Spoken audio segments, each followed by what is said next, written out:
Assalamualaikum warahmatullahi wabarakatuh.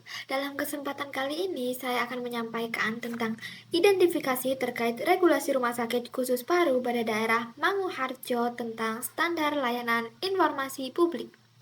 Jadi, di sini kami adalah kelompok 2 dari kelas 2A dengan anggota kelompok Rian Pramudia, Konita Zudia Ayu, Mutiara Zulfi Dinda, Naya Rizky Akila, Rizky Arifaldi, dan Raditya Ahmad Fadli. Langsung saja kita ke topik pembahasan, di mana di sini ada analisis peraturan Komisi Informasi Republik Indonesia nomor 1 tahun 2021, di mana peraturan ini adalah panduan utama bagi lembaga atau badan publik di Indonesia dalam mengelola dan memberikan informasi kepada masyarakat. Intinya, peraturan ini memastikan bahwa semua orang punya hak untuk mendapat informasi yang mereka butuhkan dari pemerintah dan lembaga lainnya, yang mengatur bagaimana proses permintaan dan pemberian informasi itu dilakukan.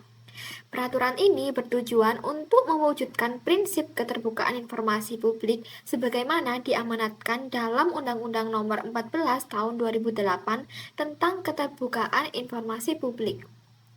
Lalu pada slide selanjutnya ada isi peraturannya, di mana ini adalah menetapkan standar-standar yang harus dipenuhi oleh badan publik dalam memberikan pelayanan informasi kepada masyarakat. Tujuannya untuk mewujudkan prinsip keterbukaan informasi publik sehingga masyarakat dapat memperoleh informasi yang benar, akurat, dan tepat waktu. Kita lanjut slide berikutnya, di mana di sini ada kewajiban Rumah Sakit Paru Manguharjo dalam menyediakan informasi. Rumah Sakit Paru Harjo wajib memberikan informasi yang pertama, yaitu informasi berkala. Jadi, rumah sakit wajib menyediakan informasi yang diperbarui secara rutin seperti laporan kinerja, anggaran, dan program kerja. Lalu yang kedua, informasi ini harus mudah diakses. Ini bisa saja tentang data layanan, data biaya, dan data prosedur medis harus mudah ditemukan. Lalu yang ketiga, ada informasi ini dapat tersedia berdasarkan permintaan. Jadi contohnya masyarakat ini bisa meminta informasi lebih detail seperti hasil audit. Lalu kita ke slide selanjutnya, di mana ada tata cara penyampaian informasi publik di Rumah Sakit Paru Manguharjo. Yang pertama, ada penggunaan media digital. Bisa memakai situs web rumah sakit sebagai platform utama untuk mengakseskan informasi publik. Lalu yang kedua ada pusat layanan informasi, di mana ini adanya pusat layanan informasi rumah sakit yang bertugas memberikan informasi secara langsung kepada masyarakat. Lalu yang ketiga ada secara prosedur permohonan informasi, yang mekanisme pengajuannya ini mulai dari pengisian formulir hingga waktu respon dari rumah sakit. Setelah itu, Rumah Sakit Paru Manguharjo resmi mengadopsi Peraturan Komisi Informasi Republik Indonesia Nomor 1 Tahun 2021 tentang Standar Layanan Informasi Publik. Masyarakat memiliki hak untuk memperoleh informasi yang benar, akurat, dan tepat waktu mengenai segala sesuatu yang berkaitan dengan rumah sakit, termasuk data kinerja rumah sakit, anggaran dan pengeluaran, prosedur pelayanan, kualitas pelayanan, dan informasi publik lainnya yang relevan. Nah, apa sih hubungan UU nomor 17 tahun 2023 tentang fasilitas kesehatan dengan Peraturan Menteri Kesehatan nomor 26 tahun 2022 tentang Pedoman Indonesian Care Base Group atau INASIBGIS dalam pelaksanaan jaminan kesehatan? Yang pertama, ada klasifikasi fasilitas kesehatan. Undang-Undang Nomor 17 Tahun 2023 membagi fasilitas kesehatan menjadi beberapa tingkatan, misalnya puskesmas, rumah sakit.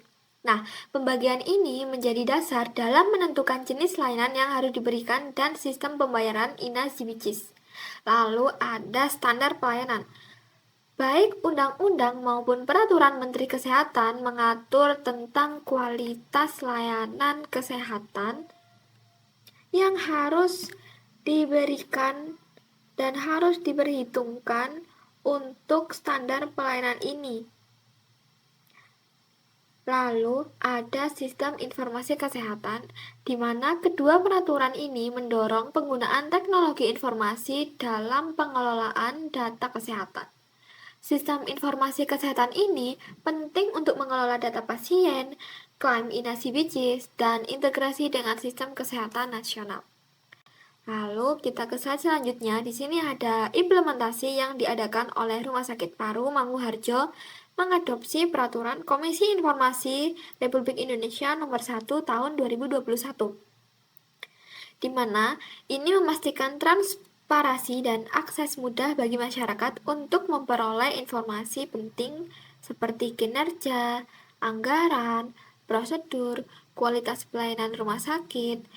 Lalu juga ada poin-poin pentingnya transparansi dalam meningkatkan kualitas pelayanan rumah sakit, komitmen rumah sakit yang diberikan sesuai dengan kebutuhan publik, lalu untuk meningkatkan kepercayaan publik terhadap rumah sakit, mendorong partisipasi masyarakat dalam peningkatan kualitas, serta mengurangi potensi misinformasi dengan memberikan data yang tepat dan jelas. Nah, apa sih kesimpulan dari yang sudah kita tahu sebelumnya? Jadi, yang pertama, Peraturan Komisi Informasi Nomor 1 Tahun 2021 isinya yaitu mendorong keterbukaan informasi publik untuk meningkatkan kepercayaan masyarakat. Lalu yang kedua, Rumah Sakit Paru Manguharjo berkomitmen menyediakan informasi yang akurat dan tepat waktu. Yang kedua, Undang-Undang Nomor 17 Tahun 2023 dan Peraturan Menteri Kesehatan Nomor 26 Tahun 2021, poin pentingnya adalah Undang-Undang Nomor 17 ini menetapkan standar dan klasifikasi fasilitas pelayanan kesehatan, sementara Peraturan Menteri Kesehatan Nomor 26 ini mengatur metode pembayaran klaim JKN dengan inasi bijis. Nah, keduanya ini untuk memastikan kualitas layanan kesehatan dan efisiensi pembiayaan. Nah, apa sih hubungan dari keduanya itu? Yang pasti yaitu untuk meningkatkan kualitas dan efisiensi pelayanan serta transparansi dalam sistem kesehatan di Indonesia. Sekian yang dapat saya sampaikan. Terima kasih atas perhatiannya. Bila ada kesalahan kata, saya mohon maaf. Wassalamualaikum warahmatullahi wabarakatuh.